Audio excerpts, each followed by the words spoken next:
As recentes cenas vindas da Ucrânia voltaram a trazer para todo mundo um medo que parecia por muito tempo desacreditado. Ou seja, um medo de uma possível terceira guerra mundial. Né? Ou seja, será que nós teremos essa terceira guerra mundial? E um ponto que se pergunta muito hoje em dia é, com o avanço de tantas tecnologias, será que esse medo ganha novas perguntas? Porque antes o nosso medo era bélico. Agora o nosso medo passa a ser digital, ou seja, os ataques serão somente através de bombas ou serão também ataques virtuais? E é sobre isso que nós vamos tratar no Safe Talks de hoje. Roda a vinheta! Safe Talks, o podcast feito por e para quem respira segurança da informação. Olá, eu sou o André Pastre e venho em uma mensagem de paz.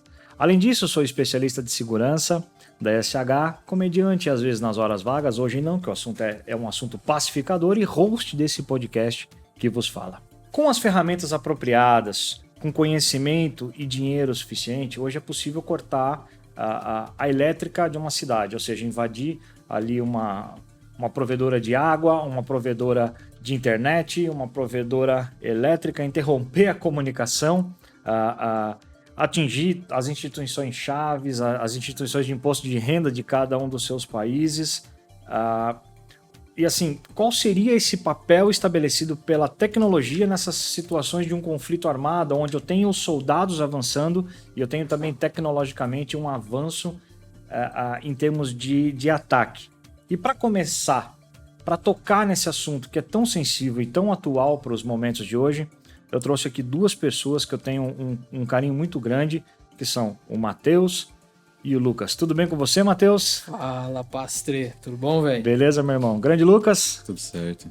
Beleza. Matheus, se apresenta aí pra galera, pra saber quem é tu. Bom, galera, prazer. Meu nome é Matheus. Hoje eu sou arquiteto de soluções e cibersegurança. E no fim do dia ajudo empresas aí a de fato se defenderem contra essas ameaças cibernéticas, tanto no âmbito da tecnologia quanto processos também. E prazer aí estar aqui com você, hein, Pastrinho? Prazer é nosso, irmão. Big Lucas, se apresenta pra galera. Hoje eu atuo como executivo de negócios, mas eu fico mais focado na parte técnica. Eu gosto de sempre me atualizar e estar sempre mantendo essa parte técnica para não perder na parte de negócios a parte técnica e sempre podendo aliar os dois e, claro, ajudar os clientes com mais confiança. É isso aí, e eu já abro essa pergunta aqui pra vocês, né? A terceira guerra mundial, uma possível terceira guerra mundial. Você acha que muda o nome de terceira guerra mundial pra terceira guerra digital? Pô, sem dúvida, sem dúvida. Você comentou aí da Ucrânia, da Rússia, né? A gente estava até comentando ali nos bastidores, eu e o Lucas, que hoje existe uma estratégia de ataque, né? O ataque ele já não é mais simplesmente bélico. A gente tava comentando ali, o Lucas até apontou muito bem, né, Lucas? Que você falou, cara, antes de os caras invadirem a Ucrânia, o primeiro ataque foi cibernético, né? Então eles pegaram as cidades ali que eram cidades de fronteira, né? Pararam os bancos. Pararam energia. E aí, galera, pode entrar que já tá tudo sob controle. Então é famoso abre alas, né? Então a gente vê hoje que a estratégia de cyber war, né? Que os caras chamam aí, ela tem de fato esse diferencial, porque de fato você inibe que um soldado seja a linha de frente de um tiro, né? Falando bem Sim. clean a palavra, e você de fato entende ali, né, o ambiente do seu oponente, do terrorista, da onde você quer invadir, e aí você se prepara minimamente evitando o risco. E quando a gente fala de cibersegurança é muito louco isso, e tudo tange a risco, né? Então, cara, a guerra tá tangindo o mesmo assunto. Isso pra mim, é uma evolução gigantesca aí da sociedade. E aí, Lucas, concorda, discorda, não concorda? Concordo, mas o termo cyber war, ele é perpetuado de uma forma errada, né? Hoje, globalmente. Porque guerra cibernética é militar. Ela tem que ser com cunho militar. A guerra cibernética, o nome, né? Enfim, aí o termo ele tem que ser voltado só para militar. Um comandante direcionando um ataque, alguma coisa. Ele não é com cunho monetário. Não pode ser e nunca deve ser nessa parte. Aí, fabricantes, políticos envolvem esse termo de uma forma errada, deixando um pouco mais de medo na população, né? Mas, na verdade, não é isso. Eu concordo. O motivacional é muito mais patriótico do que financeiro. Exato. Claro que no final do dia, Tem todo domínio bélico envolve um domínio financeiro, né, cara? E a gente falou das guerras hoje, né? Eu tava até lendo sobre o assunto. Uma coisa a gente fala de poder bélico, outra a gente fala de poder cibernético, e tem um negócio eu acho que é mais forte do que todos, que é o poder da narrativa, né? Boa. Hoje, você estudar hoje a guerra da Rússia, Ucrânia, a própria os Estados Unidos quando invadiu o Iraque e agora se retirou, é guerra de narrativa de quem de fato tem a voz mais ativa.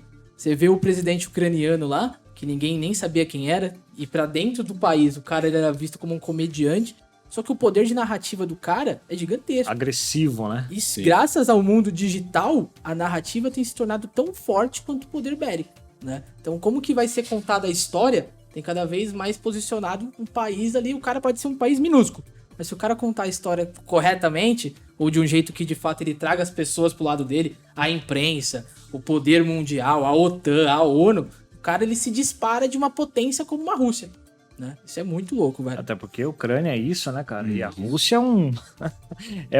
a Rússia batendo na Ucrânia é matar uma mosca com uma bala de canhão. Nossa, É se assim. você pegar os comparativos de poder bélico, soldados, tanques, é ridículo. Propriamente dito. E você vê uma Ucrânia robusta, né? Uma Ucrânia que usa a estratégia de colocar o povo, né, a favor, que esse é um ponto muito importante, né? Quando o povo já desiste, vira um problema. E aí você vê que o cara tem uma narrativa muito forte pro mundo inteiro. Hoje a gente estuda a Ucrânia baseado no que o... Qual que é o nome dele lá? Slovensky. Que é o Putin? Não, o presidente O da Zelensky. Ucrânia. Zelensky. O Zelensky. É o que o Zelensky conta. O Putin a gente nem ouve. Pra mim, Sim. ele sempre tá errado. Né? Não importa o que ele vai Não falar, importa o que ele fala, parece ele tá que ele já sempre tá errado, errado. A exatamente, narrativa porque dele é Exato. mais fraca. Pô, que ponto legal. Exatamente. Ponto interessante. Agora, Lucas, você acha assim que a narrativa funciona muito bem, mas você acha que tecnologia pode sobrepor em algum momento o ponto das armas ou não? Depende onde, né? Porque você, por exemplo, teve a época ali em 2010, que teve o Stuxnet, Uhum. que você teve 1000 e poucas centrífugas, Sim. que a NSA, junto com Israel, fez um malware pra derrubar, né? Então você tem diversas formas pra nem precisar entrar no país, né? Hoje em dia. Porque você tem diversas fábricas que, basicamente, você poderia destruir um país pelas fábricas, né? Sim. E aí você tem... É que é complicado, porque, por exemplo, você pega um fabricante de, sei lá, de segurança, e ele tá lá nos Estados Unidos, Uhum. mas ele protege empresas da Ucrânia, da Estônia, Geórgia, enfim, ali próximos da Rússia, entendeu? Você tem que ter o patriotismo de defender aquele país de um ataque de outro lugar, entendeu? Então é meio estranho, assim. É complexo, né, cara? É complexo. complexo, porque eu vou defender um negócio que eu não sei nem o porquê que eu tô defendendo. A gente gira e acaba voltando pra narrativa, né? E a infraestrutura crítica, né, desses países é complicado. Você pega gás encanado, pega várias coisas, é complicado. Você consegue fazer uma destruição total. Imagina, cara, parar... Ainda mais nesses países frios, né? Porque o cara virar no Brasil e falar, vou parar o aquecimento. Obrigado. Tá um calor de 800 graus aqui. Agora você pega a Rússia, a Ucrânia... Cara, você parar o aquecimento desses caras... É morte em massa. É sentença de morte. É sentença de morte. No entanto, é um negócio que eles nem usaram, né? Assim, eles reduzem pra fazer o cara sofrer, pra ele ficar um pouco mais letárgico, mas não é uma massa, um negócio que os caras vão... E vão é com uma tudo, das né? principais preocupações da União Europeia, é exatamente o gás natural, né? Que o gás ali, quando você vê a Alemanha, ela utiliza 50% de gás natural vindo da Rússia. Então imagina um ataque, vamos nem pensar em questão de guerra que o Putin fecha a torneira, né? Mas imagina um ataque em cima desse tipo de indústria, subindo a pressurização do gás, Sim, eliminando o gás, né? Retirando o gás pra qualquer lado, né? para qualquer lado, pode se tornar um grande problema, né? E o Lucas comentou do Stuxnet, que é exatamente um malware pensado para OT. E isso leva, eu acho que um ponto muito de evolução também para nossas operações, a gente que está muito frente aos nossos clientes, que é essa nova preocupação de OT, né? Então, antes a gente falava muito de discurso de TI, de proteção de perímetro, de ambiente, de antivírus, tal. E hoje a gente tem clientes aí que você atua que são da parte industrial, que já tem essa preocupação de, cara, ninguém tá olhando pro OT, né? Eu não tenho visibilidade dos eventos que acontecem nos maquinários, eu não sou alertado quando a temperatura, uma pressurização, ela aumenta ou diminui. E aí o Stuxnet ele foi, eu acho que a grande chave, né? O gatilho para as empresas começarem a pensar mais em tecnologia de segurança para OT. Eu fico pensando muito nisso porque que nem hoje. Hoje nós estamos gravando aqui dentro da ISH, né? Então, pessoal, se eu ouvir um barulhinho, não se preocupa. É vida real. Aqui é caso real. É a vida como ela é, né? Mas a gente fica aqui no conforto do nosso escritório, com internet, com o celular na mão, computador, com tudo. E às vezes, cara, a gente esquece como que era uma vida nos anos 80, por exemplo, onde eu tinha que me deslocar até o telefone, onde os computadores não eram acessíveis. Então, assim, um ponto de uma guerra cibernética, uma guerra digital, pode te levar para um ponto onde a comunicação vai ser drasticamente afetada. Será que a gente tem, né, hoje, eu vejo aqui nos nossos escritórios, a gente não tem uma quarta camada de comunicação em rádio de ondas curtas ou ondas médias. A gente não tem isso, né? Perfeito. Será que uma guerra impactaria tanto as empresas num país como o Brasil, que está em franca ascensão, que vem crescendo assim ciberneticamente, tanto em ataque quanto em defesa? Na visão de vocês, qual seria o impacto de uma guerra onde isso poderia paralisar as nossas comunicações e a forma como a gente trabalha? Perfeito. Até um ponto importante, na época ali, no início da pandemia, né, no ano de 2020, 2021, o Fórum Econômico Mundial, visto a pandemia como afetou a humanidade, ela já tinha um estudo designado ali para a parte de cyber war, né, de fato uma guerra cibernética que poderia paralisar as comunicações do mundo. E se você pega o relatório para ler, no fim do dia o cara fala assim, brother, você tem que pensar de fato em redundância de link para satélite, de satélite para o mar, mas no fim do dia você tem que ter aquele papel e caneta, porque você não sabe o que pode acontecer. Então, de fato, existe essa tendência que eu coloque ali meios analógicos, vamos dizer assim, para comunicação, porque se eu depender 100%, né, colocar os ovos tudo na mesma cesta, provavelmente quando eu olhar, não tem mais ovo nenhum lá dentro. Tá tudo quebrado. Então já existe de fato uma tendência mundial a olhar, cara, como é que eu posso aí? Vamos ligar lá pros índios e perguntar como que ele fazia sinal de fumaça? Que talvez seja a saída. Pode ser, né? A única saída, né? Uma trombeta, né, de longo alcance. Entendeu? E aí eu li aquilo e falei, cara, que bizarro. Parece que a gente vai ter que andar 10 passos para trás, mas na verdade é o seguinte, né, diretrizes, né, saídas, né, mapear saídas. É complicado, porque você, por exemplo, ataques, né, tipo, impacto e tudo mais, você não vai conseguir se proteger. Você vai ter o impacto em algum momento. Não é se, é quando, É né? quando. E aí a questão é, quanto tempo você demora para voltar? É isso aí. E não, porque assim, o WannaCry lá, quando ele veio, o WannaCry arregaçou um monte de empresas, né? Ele paralisou um monte de empresas. E aí empresas não sabiam como retornar, entendeu? Então você tem que saber como retornar. O seu governo, infraestrutura, como é que você retorna rápido de um impacto, entendeu? Eu acho que é mais, você não se protege, né? Lógico, mas você não vai conseguir se proteger 100% dependendo da paciência e do objetivo. Sem dúvida. Eu concordo com vocês. Agora, sim, uma coisa que eu fico me pensando, assim, me pensando em mim, comigo mesmo, de mim mesmo próprio, de mim eu. Assim, intuito interno meu, sabe? Só porque eu falei de fumaça, você quer meter o índio aí. Cara, será que essa guerra ela pode ser uma guerra só digital? Por quê? Porque se a narrativa é tão forte a ponto de convencer ou assustar, talvez chegue a um ponto onde a guerra seja só digital, onde as pessoas fazem uma ameaça e assim, hoje, cara, quem não tem a vida digital? Fala pra mim. Talvez meu sogro, que tem um celular muito difícil, simplesinho, mas mesmo assim, o banco, quando ele vai no banco, eu falo assim, o senhor já acessou pelo seu smartphone? Sim. Aí ele mostra o smartphone, a menina fala, entendi. Não, tá bom, senta aqui. Mas assim, eles estão começando a fazer uma pressão, olha, o senhor não precisa vir aqui. O senhor já tem 70 e tantos anos, tá? É sadio, mas não há necessidade. Então, vocês acham que a guerra vai ser só digital? Você acha, Lucas, que vai ser digital a guerra? Não. Não. Ela nunca vai ser só digital. Ela tem que ter a parte física pra ocorrer mesmo. Senão não é guerra. Senão não é guerra. Você vai estar atacando um país ou outro ali, arrumando o território. Você tem que arrumar o território pra você fazer alguma coisa física. Eu acho que digitalmente você não vai ter só a guerra. A gente fala muito de evolução também, mas às vezes a gente tem que colocar um pezinho atrás. Porque se a gente pensar na guerra da Rússia, nada mais é do que ainda dominância territorial, né? Isso é motivo de guerra, acho que desde que o humano é humano. O meu território e o seu. Como é que eu vou atacar a sua território. Exato. Né? Quando a Rússia fez lá o anexo da Crimeia, quando a Rússia tá querendo posicionar-se ali na Ucrânia ali, porque ela sabe que a OTAN é uma ameaça. Então a gente se acha também muito evoluído, mas os motivos ainda continuam os mesmos. Territorial, melhor posicionamento estratégico, dominar o Mar Negro, dominar o Pacífico. Uma dominância de comércio no porto, né? O porto russo fica na Ucrânia. Mas agora eu acredito que os impactos digitais, de fato, são cada vez maiores, né? Hoje o Passi comentou, cara, você vê digital em tudo. E tudo que se eu tiver impacto vai me trazer um problema. Se eu ficar sem o banco, eu trago um problemaço. Se eu não tiver transação financeira, pelo amor de Deus, não sei nem qual que é o tamanho disso. Mas acredito que também tem o poder bélico. Mas eu acredito que aí eu gosto de Matrix, né, velho? Eu gosto que as máquinas saem pra brigar pela gente. Eu gosto gosto desse assistir. Futuro, eu gosto desse futuro. O cara aqui jogando um controle remoto lá, metaverso.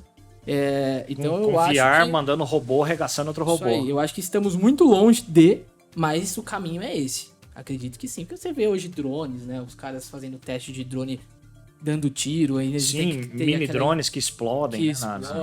Hoje tem desafios gigantescos, né? Até porque quem já atirou sabe a pressão que é um tiro. Sim. Pra você manter um drone numa posição ali, que ele atira e mantenha uma posição de voo ali, é complicado. Mas eu acredito que a humanidade caminha pra isso sim.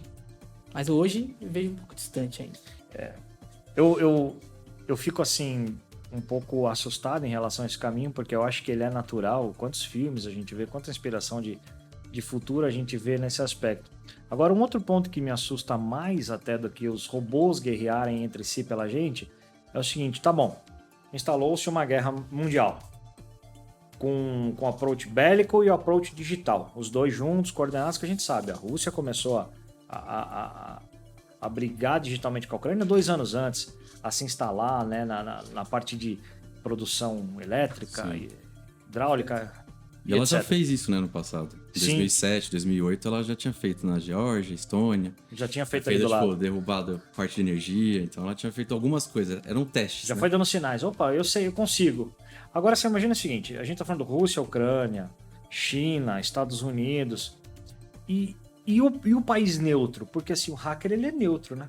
Ele é neutro. O hacker, ele tá na Rússia, ele tá no Brasil, ele tá no Japão, nos Estados Unidos. Só que ele é um ponto neutro, né, nessa equação toda, porque o hacktivismo, né, que é o ativismo hacker, é eu levantando uma bandeira. Eu defendo a Ucrânia, eu defendo a Rússia, eu defendo a China. Enfim, eu defendo uma bandeira de algo que eu creio. Mas o hacker, propriamente dito, ele não sei se ele vai se posicionar. Porque imagina se a guerra começa digitalmente, a gente sabe que ela começa, e aí o Brasil começa a brigar com outros países, e outros países entre si. E os hackers, cara? O que você acha que eles vão fazer? Eles vão decidir um lado, né? Será? Com certeza. Porque o hacktivismo, ele é bem cunhado, né, desde o passado, né? Desde o início, né, dos primórdios digitais, você tem o hacktivismo voltado para N fatores, né? E sempre eles deram uma defesa. Então, se ele defende um tipo de política, ele vai defender aqueles países relacionados àquela política, né? Ou anarquismo, enfim, o que ele defende. Então tem diversas vertentes aí que... Eu acredito que o hacktivismo, ele tá como ativismo mesmo. Quando a gente falava de Al-Qaeda, falava do Islã ali, cara, os caras defendem uma ideologia. E o hacker ali, ele tem uma ideologia, né? Quem é do mundo aí conhece, os caras, ele tem um pensamento que é deles. É impressionante a organização desses caras. Exatamente. E assim, tende a ir a cunho religioso e tende a cunho ideologia mesmo de vida, né? Os caras chamam de lobo solitário, né? Um cara que tá lá no sei lá, longe, né? Que em Manaus. Juda. E o Brasil, de fato, ele se tornou aí o 5º maior país de hacker ativismo, né? Então o Brasil é muito forte. Tem gente muito boa no Brasil pra parte de hacker ativismo. Finalmente nós estamos chegando lá. Do jeito errado, mas estamos chegando lá. Exato. E até assim, até a defesa cibernética do Brasil é super reconhecida do mundo afora. E tem brasileiros que têm livros aí que são lidos pelo mundo inteiro pra parte de cyber. Mas eu acredito que o hacker ativismo é o que o Lucas comentou. Alguém vai escolher o lado, né? Pode ser que seja 2 hackers aqui na mesa. Sim. Um tem uma ideologia X e outro tem ideologia Y. E aí entra naquele contexto de State Nation, né? Que a gente estava até comentando. O Lucas comentou muito bem, que o Cyber War é de fato o poder bélico cibernético contra um poder bélico cibernético. Sim. Mas a Rússia, a Ucrânia, a China, ela sabe que tem hackers que os caras são de outro mundo. E elas precisam desses caras, vamos dizer assim, privados. E aí existe um incentivo do governo para esses grupos privados, tem o exemplo da Lapsus lá, que de fato utiliza ali de dinheiros públicos para fazer hackerativismo contra algum target, né? Então é determinado um target. E aí a gente pensa, o target é só a NSA, é só o Pentágono. Não, cara. Se você sabe das informações em nível ali de empresas privadas, de economia, eu sei o que a Petrobras vai fazer de projetos futuro, eu sei do que a Vale tá pensando ali pro futuro também, isso me coloca à frente do jogo. Porque hoje é uma guerra econômica também, né? Você vê a China... Sem dúvida. Cara, a China já foi comprovado até pela Austrália, tem um documentário depois, eu até compartilhar com vocês, da Austrália, quando descobriu que os satélites dela estavam completamente hackeados pela China. E os caras não sabiam. E era assim, 10 anos. E os caras estavam infiltrados em todas as empresas, as big empresas da Austrália, e os caras só consumindo, não estavam jogando hamster, não estavam parando... Só escutando... Só trazendo inteligência. A guerra da isso informação, né? exatamente. Guerra Isso da te coloca à frente do jogo. Eu não preciso jogar um míssil lá no seu governo pra eu ganhar uma guerra. Não, cara, se eu tiver à frente economicamente de você, já tô muito melhor. Até porque a guerra, seja ela digital ou bélica ou ambas, Econômica, né? Ela é baseada pelo dinheiro. Quanto de dinheiro você tem para manter a guerra viva? Perfeito. Né? Se você vê, por exemplo, os Estados Unidos, o custo de manutenção, né, da guerra lá no Iraque, daquela contenção que ele estava fazendo, cara, tava explodindo os cofres americanos. Se é bom ou ruim, não vamos entrar no mérito, né?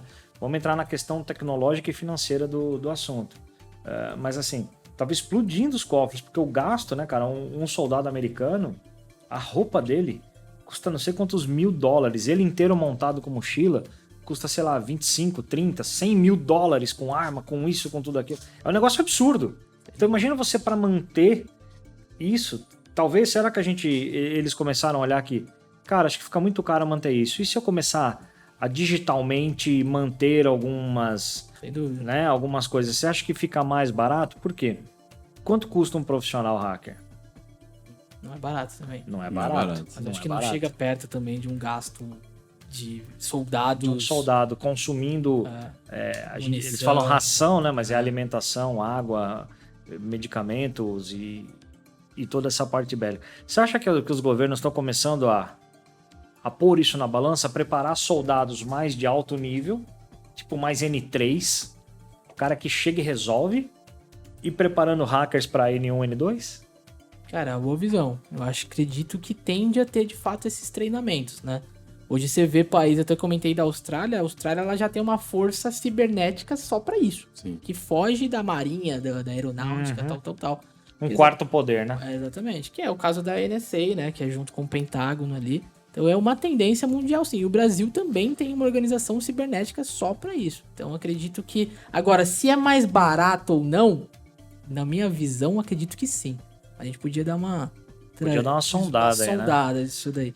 Porque manter também a parte de servidores, manter a parte também de data center, estrutura cibernética. Não é só uma pessoa que vai estar um PC da Positivo ali do lado, né? Depende do objetivo, né? Depende do objetivo. objetivo. Também não é algo barato. Mas, cara, eu acredito que a guerra, ela se tornou inviável. Você vê que o problema da Rússia agora tá se tornando dinheiro de novo. Sim. Né? Porque o cara Os ali... bloqueios todos lá também. Exatamente. O cara vai com o tanque para... Tá sem combustível, emperrou o míssil, né? Aí vai ter que vai sair um novo tanque vai chegar no outro lá. É um problema também estratégico, né? Então eu acredito que a tecnologia vem sim para suprir isso. E infelizmente vai ser utilizada também para forma ruim, né? Que ninguém quer guerra, né? No fim do dia, eu acho que... Mas você acha que a evolução que a gente já tem, você acha que já não poderia ter sido da Rússia só tecnológica? Com certeza, mas acho que a estratégia deles era ter a parte física. Sim. O domínio. O domínio físico, físico, né? exato. Você ter só robô, máquina, com certeza teria drones. Eles já têm tudo isso desenvolvido Sim, lá. sim. Então, tem algumas coisinhas... Até porque o primeiro drone bélico, se eu não estou enganado, ele é neozelandês. Se eu não estou enganado. É um mini drone, assim, pequenininho, que ele é de carga única, ele mira o meio da testa, assim. É, isso mesmo. Se eu não me engano, ele é desenvolvimento Essa galera do neozelandês. leste europeu, mano, Esses caras é é doido. muito louco dessa ideia, velho. Eu tava falando pro Lucas lá, eu falei, velho, a gente fica falando de hacker aqui, tal. O cara quer fazer um intercâmbio, sei lá, pros Estados Unidos pra aprender cyber. Eu falei, vai pro leste europeu. Vai ficar aonde lá eles no meio usam da, isso, da né? caverna lá, os caras hackeando tudo, No galpãozão parando lá, né? cidade. Isso que é hacker ativismo, o resto é florzinha. Agora, assim, do nosso lado, como que a gente se protege, assim, de uma forma simples, né? Porque eu sei que a camada de proteção ela é infinita, né? Se a gente for debater sobre ela. Mas existe uma forma relativamente simples da gente se defender dessas coisas, porque nós, como seres humanos, né? A gente acaba, se existe uma guerra digital, cibernética, bélica, física, etc., eu tenho que me proteger de algum aspecto. Ciberneticamente, como que eu me protejo disso? Rapaz, isso daí... É complicado. Muito. Eu acho que, cara, quase chega a ser beira o impossível, mas tem coisas que você pode remediar ali, né, no pouquinho. Mas você diz fisicamente. Ciberneticamente. Não, mas por pessoas. Por pessoa Cada individual, exatamente. Quer mandar aí? Pode. Eu acredito que, cara, eu acho que o primeiro ponto que a gente sempre bate na tecla é primeiro ter a conscientização do que é, né? Boa. Do que é e do que eu tenho. E o que eu tenho pode ser usado contra mim, né? Então, eu acho que acredito hoje existem diversas tecnologias, plataformas aí que você tem ali para cuidar da sua senha, cofre de senha, para você fazer o duplo fator de autenticação. Mas é um problema que, infelizmente ou felizmente, você fica sob controle de alguém, né? Hoje, se a pessoa que acha que não está no controle de ninguém, desculpa, não tem como. A partir do momento que você utiliza esse carinha aqui, o seu notebook, Já era. o Tem um seu sistema por trás ali, Bluetooth, já. a sua Alexa, Já você tem era. alguém ali de fato comandando os seus dados. Então eu penso mais assim, pra quem eu vou dar meus dados? Eu tenho que escolher isso no fim do dia, né? Eu quero confiar em quem? Hoje a gente tem um poderio das empresas americanas muito forte aqui na parte do Ocidente, né? Que é diferente do Oriente, que confia mais no que vem da China do que vem dos Estados Unidos. Sim. Então, na verdade, assim, a gente que vende segurança da informação, hoje, né, desenha projetos, a gente desenha projetos exatamente pensando na defesa e também pensando na resposta. Que eu acho que é o grande diferencial aí, né? Pensar só em defesa não adianta. É aquele né? caso. Você tem que Exatamente. saber quanto tempo você vai demorar pra voltar. Exatamente. Voltar você vai, né? Mas em um ano ou em um dia, né? Perfeito. Exato. O Nicolas lá, o nosso amigo, ele fala muito do termo antifrágil. E eu concordo 100% com isso, porque o mercado fala de resiliência, né? Mas a resiliência você morre e volta do mesmo jeito. O antifrágil eu morro e volto com duas cabeças, eu volto, né, com a coraça. Resistente a bala, Se eu tinha fogo, uma bala, agora machado. eu vou vir de bala e faca, né? Então, quando você fala até de nação, quando eu tava estudando exatamente isso, até pra trazer o assunto, eu falei, pô, mas o que os países estão fazendo pra se proteger?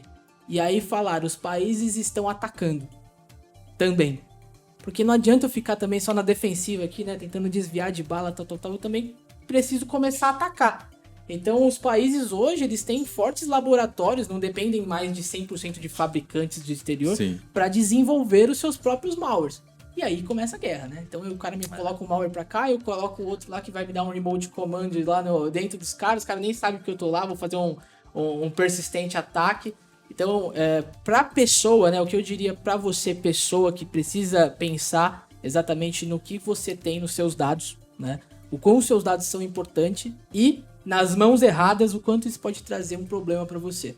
Quanto você se expõe também, né? Eu acho que a privacidade de dados, né, vai chegar um tempo em que ela não haverá mais, né?